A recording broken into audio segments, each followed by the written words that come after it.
Assalamualaikum warahmatullahi ta'ala wabarakatuh. Bismillahirrahmanirrahim. Bapak Ibu asesor yang saya hormati, mohon izin memperkenalkan diri. Nama saya Ahmad Siddiq. Saat ini mengampu mata kuliah manajemen pendidikan pada program studi pendidikan guru sekolah dasar. Latar belakang pendidikan saya sebagai berikut. Pertama, saya S1 di IAIN Sunan Ampel, Surabaya dengan jurusan Manajemen Pendidikan, lulus tahun 2010. Kemudian saya melanjutkan pada strata 2 di IAIN Sunan Ampel, Surabaya dengan jurusan Pendidikan Islam, lulus tahun 2013. Kemudian setelah saya mengabdi di IAIN Sunan Ampel, Surabaya, saya kemudian mengabdi di STKIP PGRI Sumeneb. Kemudian saya melanjutkan pada program studi manajemen pendidikan di Universitas Negeri Malang, lulus tahun 2020. Untuk itu program PGSD mengamanahkan kepada saya untuk mengampu mata kuliah manajemen pendidikan. Pelajaran ini berguna untuk mencapai tujuan pendidikan secara efektif dan efisien. Kemudian dari capaian pembelajaran lulusan ini, kita breakdown dalam capaian pembelajaran mata kuliah. Yang pertama, mahasiswa mampu memahami proses pembelajaran, ketentuan-ketentuan dalam kelas, materi dan tugas serta kesepakatan lainnya. 2. Mahasiswa memahami dan memiliki wawasan tentang pengertian manajemen, konsep manajemen pendidikan. Yang ketiga, mahasiswa memahami dan memiliki wawasan tentang unsur dan fungsi dalam manajemen pendidikan. Yang keempat, mahasiswa memahami dan memiliki wawasan tentang pendekatan, jenis pendekatan, dan tantangan manajemen pendidikan. Yang kelima, mahasiswa memahami dan memiliki wawasan di bidang garapan manajemen. Bapak Ibu asesor yang berbahagia, yang keenam, mahasiswa memahami, memiliki jiwa kepemimpinan sekolah. Pada poin 7, mahasiswa memahami dan memiliki wawasan manajemen berbasis sekolah. Yang kedelapan, mahasiswa memahami dan memiliki wawasan pengembangan rencana pengembangan sekolah, di mana harapannya mahasiswa dapat mengembangkan lembaga pendidikan pada satuan pendidikan sekolah dasar. 9. Mahasiswa memahami dan memiliki wawasan manajemen peningkatan mutu berbasis sekolah, di mana hal ini saya singkat menjadi MPMBS. Ke-10, mahasiswa memahami dan mengimplementasikan pengambilan keputusan dalam masalah pendidikan. Tentu hal ini dalam pendidikan ada problem-problem yang perlu diatasi oleh leadership di tingkat satuan pendidikan. 11. Mahasiswa memahami dan menjelaskan kinerja dan kepuasan kerja. Oleh karena itu, SDM yang kita bangun harus memiliki kinerja dan kepuasan kerja yang dapat dipertanggungjawabkan. 12. Mahasiswa memahami kebijakan pendidikan dan implementasinya di Indonesia. Dalam mata kuliah manajemen pendidikan, saya menerapkan strategi dan metode perkuliahan. Pertama, diskusi. Yang kedua, tugas kelompok. Yang ketiga adalah ceramah. Adapun referensi yang bisa dipakai oleh mahasiswa, pertama, karya Nurhayati Fuad tahun 2014, judulnya Manajemen Pendidikan Berbasis Masyarakat, Strategi, Konsep, dan Implementasinya. Kedua, ada buku Rahyat terbitan 2008, Manajemen Sekolah, Teori Dasar dan Praktiknya. Adapun yang referensi yang bisa dipakai lagi adalah karya Saiful Sagala 2004 berjudul Manajemen Berbasis Sekolah dan Masyarakat, Manajemen Memenangkan Persaingan Mutu. Ada buku yang cukup menarik yang ditulis oleh salah satu dosen di alma mater saya, yaitu Profesor Hindiat Sutopo tahun 2004. Judulnya Manajemen Pendidikan, Manajemen Proses, Manajemen Substansi, dan Manajemen Konflik. Itu bisa dilihat di perpustakaan. Kemudian yang cukup populer, buku yang bisa dijadikan referensi adalah karya Hartilaar, judulnya Manajemen Pendidikan Nasional, Kajian Pendidikan Masa Depan. Buku yang sering saya pakai salah satunya adalah karya Husaini Husman, judulnya Manajemen, Teori, Praktek, dan Riset Pendidikan, terbitan Bumi Aksara. Adapun pendukung referensi lainnya adalah karya Amin Wijaya, judulnya Manajemen Suatu Pengantar. Ada karya M. Mulyasa, Manajemen Berbasis Sekolah, Konsep, Strategi, dan Implementasinya. Buku yang juga cukup menarik yang perlu direferensi oleh mahasiswa adalah karya Renat Kasali berjudul Ching, Manajemen Perubahan, terbitan Kompas 2008. Ada referensi yang juga bisa dipakai oleh mahasiswa adalah karya T. Hani Handoko, judulnya Manajemen. Itu referensi yang bisa dipakai, yang bisa diakses di perpustakaan dan bisa dibeli di toko buku. Selanjutnya, ada beberapa tugas yang bisa mahasiswa lakukan dalam mata kuliah manajemen pendidikan. Pertama adalah tugas mandiri, di mana tugas ini wajib dikerjakan oleh mahasiswa dan bersifat individu. Dengan apa? Dengan membuat penelitian manajemen pendidikan dengan tema bebas sesuai keinginan dan kemampuan mahasiswa. Harapannya mahasiswa bisa belajar meneliti dengan baik, kemudian dapat dipresentasikan di kelas bersama teman-temannya. Tugas kedua, tugas kelompok.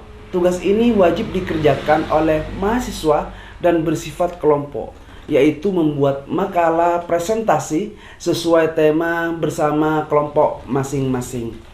Baik, adapun penilaian dari mata kuliah manajemen pendidikan adalah 1. Tugas terstruktur, baik itu pribadi maupun kelompok, dengan bobot presentasi 20%. 2. Ujian tengah semester, di mana bobotnya adalah 25%. 3. Ada tugas akhir yang bisa dilakukan oleh mahasiswa dengan bobot 25%. Adapun tugas ujian akhir semester bobotnya 30%. Jadi keseluruhan totalnya adalah 100%. Untuk memperkuat manajemen kelas, saya bersama mahasiswa ingin mendiskusikan tata tertib perkuliahan. Harapannya mahasiswa harus dapat menghargai dirinya sendiri dan orang lain dengan cara 1. Mengikuti perkuliahan dengan tertib dan tenang. Salah satunya tidak merokok, tidak makan, dan tidak minum di kelas, termasuk HP di silent waktu perkuliahan sedang berlangsung. 2. Mahasiswa berpakaian rapi, tidak memakai kaos oblong dan tidak memakai sandal jepit selama perkuliahan. 3. Hadir dalam perkuliahan sekurang-kurangnya 75% dari tatap muka atau jadwal perkuliahan. 4. Waktu toleransi keterlambatan adalah 15 menit. Untuk itu mahasiswa juga diminta untuk mengumpulkan tugas harus tepat waktu demi menjaga kedisiplinan kita bersama. 6. Berkepribadian mandiri, tidak bergantung pada mahasiswa lain, terutama dalam ujian dan pengerjaan tugas. Yang ketujuh, tidak mengubah jadwal perkuliahan tanpa kesepakatan dan pemberitahuan bersama. Ini penting disampaikan kepada mahasiswa. Terkadang dosen atau mahasiswa tiba-tiba memberitahukan bahwa jadwal perkuliahan ditunda atau dirubah. Ini penting mendapatkan kesepakatan bersama. Yang kedelapan, mahasiswa tidak masuk wajib mengirim surat. Biar ada komunikasi formal antar kita dalam perkuliahan ini. Terima kasih Bapak Ibu Asesor yang berbahagia dan mahasiswa yang saya hormati. Kiranya demikian. Assalamualaikum warahmatullahi wabarakatuh.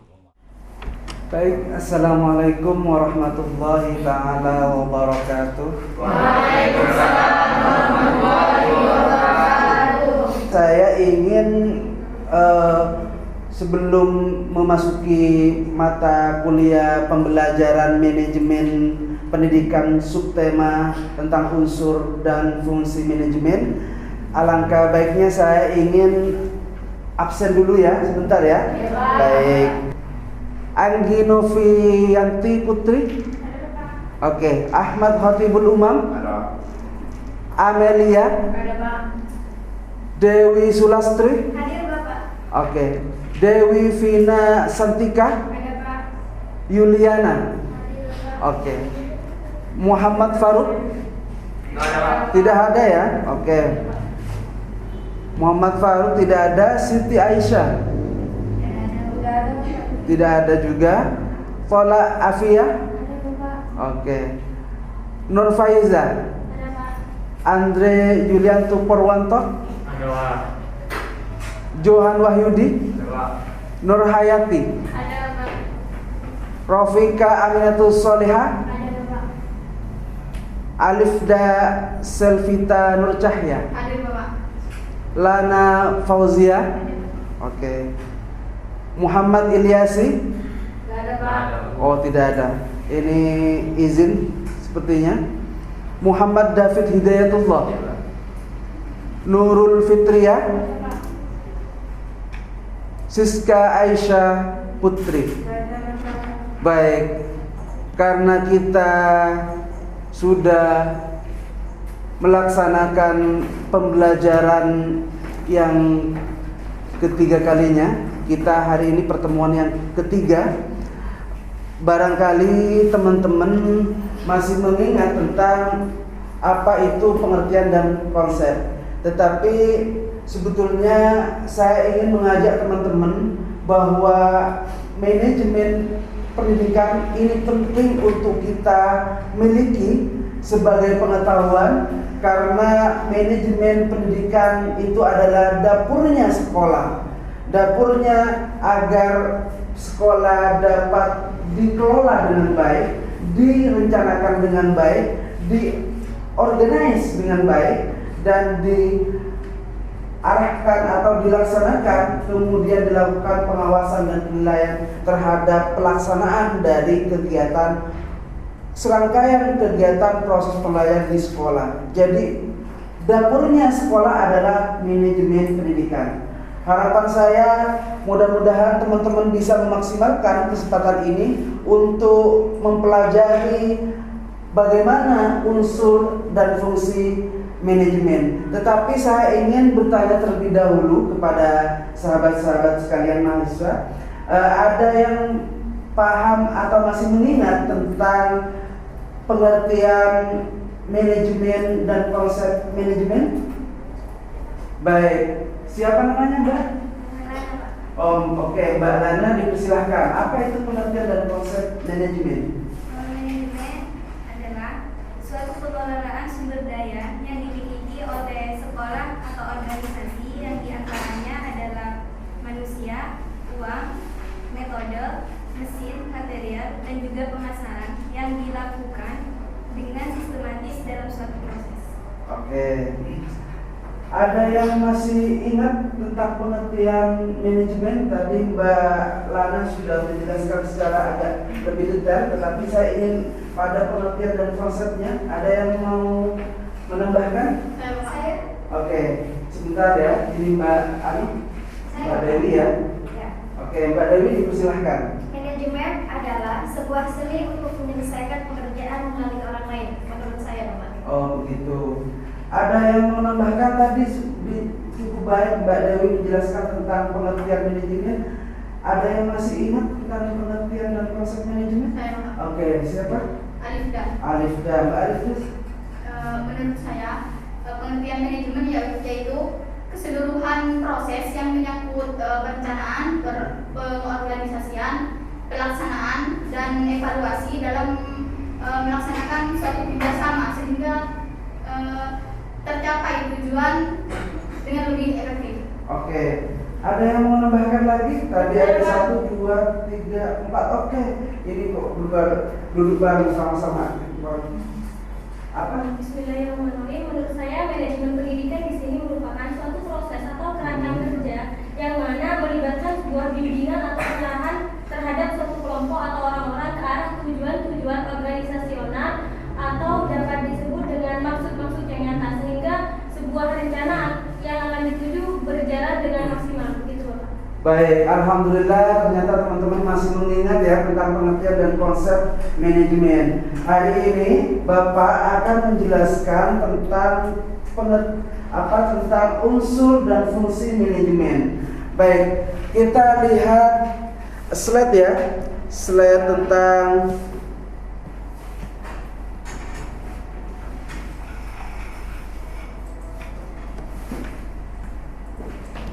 baik. Di sini di slide ini sudah saya siapkan tentang apa itu unsur dan fungsi manajemen. Baik, kita lalui.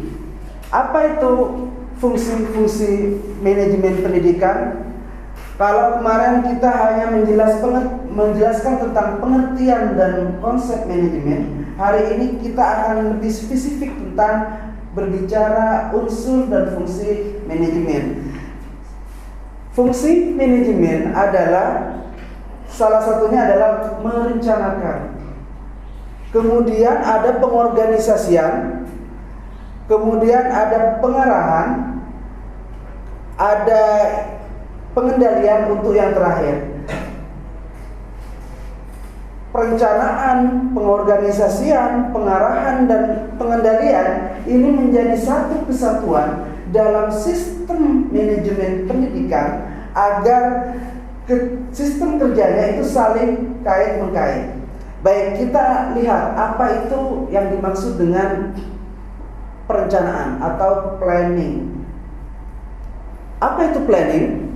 Planning adalah perencanaan atau sejumlah kegiatan yang ditentukan sebelumnya untuk dilaksanakan pada periode tertentu dalam rangka mencapai tujuan yang ditetapkan.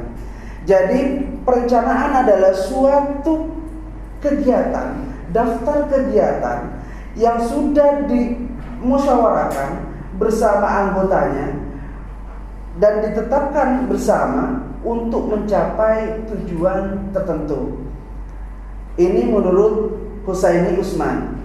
Teman-teman bisa membaca buku Husaini Usman. Ini cukup lengkap dan berbasis riset. Nanti teman-teman bisa didapatkan di perpustakaan.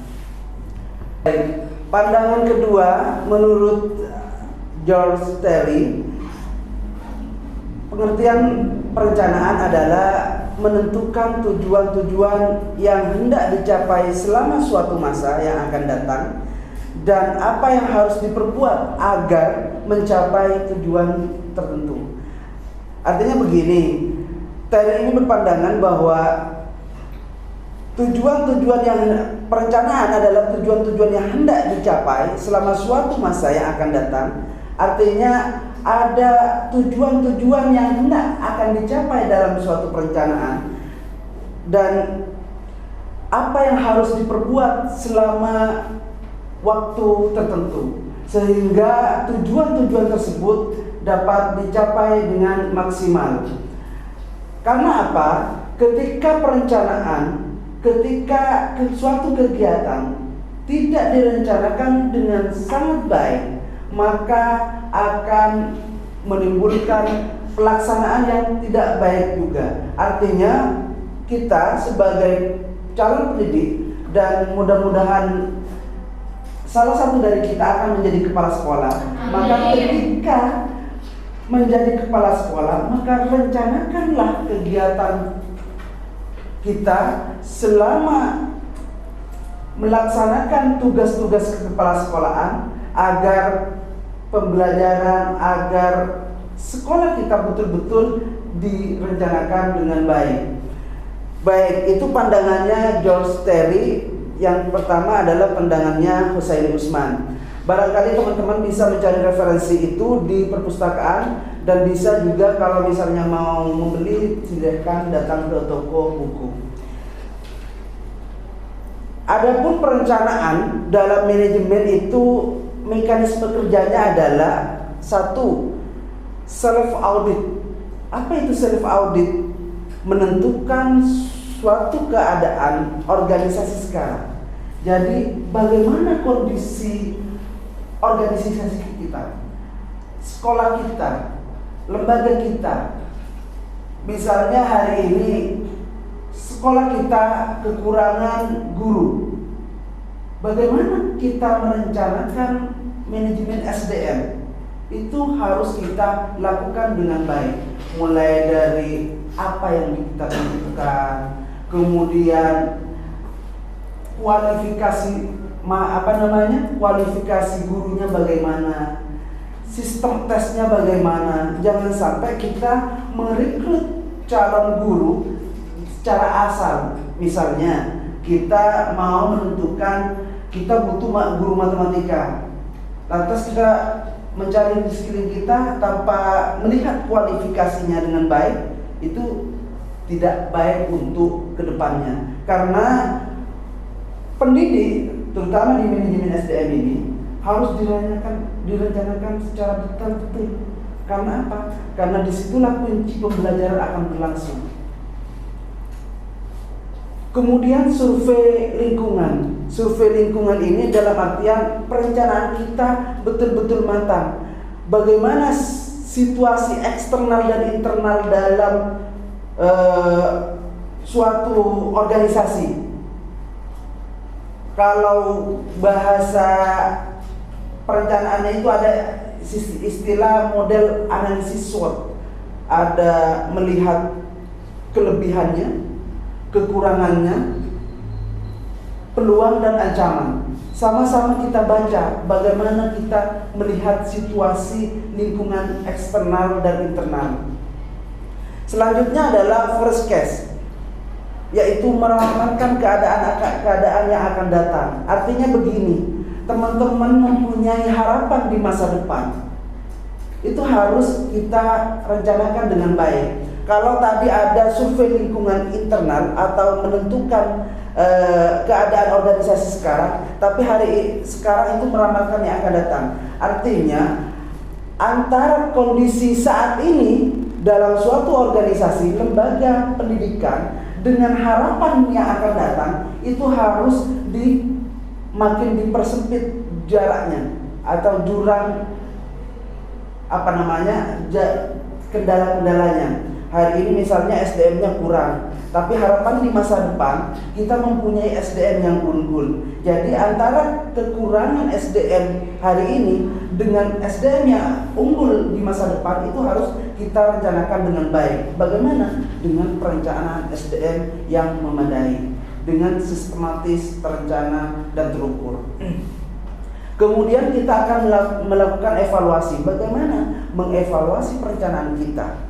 Mempertimbangkan tindakan-tindakan yang diusulkan oleh peserta musyawarah, dari anggota musyawarah. Kemudian kita menyesuaikan dan mengubah dan menyesuaikan rencana-rencana yang berhubungan dengan hasil pengawasan. Artinya kalau ada perencanaan yang perlu mendapatkan koreksi, itu perlu kita lakukan sehingga perencanaan kita betul bagus, matang, detail dan mampu dilaksanakan di kemudian hari. Untuk itu saya ingin mengajak teman-teman melakukan diskusi tentang unsur dan fungsi. Lebih baik saya ingin membagi bagaimana ini, mau dibagi kelompok 1 dan kelompok 2 langsung ya? Iya. Baik, ini kelompok 1 akan berbicara tentang unsur, sedangkan kelompok 2 akan berbicara tentang fungsi. Nanti teman-teman bisa mempresentasikan bagaimana aplikasi unsur dan bagaimana aplikasi fungsi dalam manajemen. Di mana di sini manajemen pendidikan adalah suatu proses atau kerangka kerja yang melibatkan bimbingan atau pengarahan terhadap suatu kelompok orang-orang yang melibatkan bimbingan di mana bimbingan tersebut agar suatu kelompok tersebut dapat mencapai tujuan-tujuan yang telah terorganisasi, yang artinya maksud-maksud yang sudah nyata. di mana planning di sini merupakan menentukan tujuan-tujuan yang hendak dicapai selama masa yang akan datang. Baik teman-teman, dari beberapa fungsi yang telah disampaikan oleh Mbak Faiza, tentu kita akan bertanya-tanya bagaimana jika fungsi-fungsi ini diaplikasikan atau dipraktekkan di bidang pendidikan,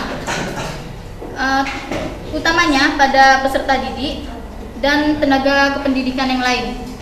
Bagaimana jika kita diskusikan langsung? Teman-teman, karena di kelompok kita berbagian tentang unsur-unsur manajemen pendidikan. Unsur-unsur manajemen pendidikan ini diantaranya ada ada material, ada mesin, ada money, ada metode, ada market atau pasar, dan yang terakhir ada minut atau waktu. Yang pertama ada manusia.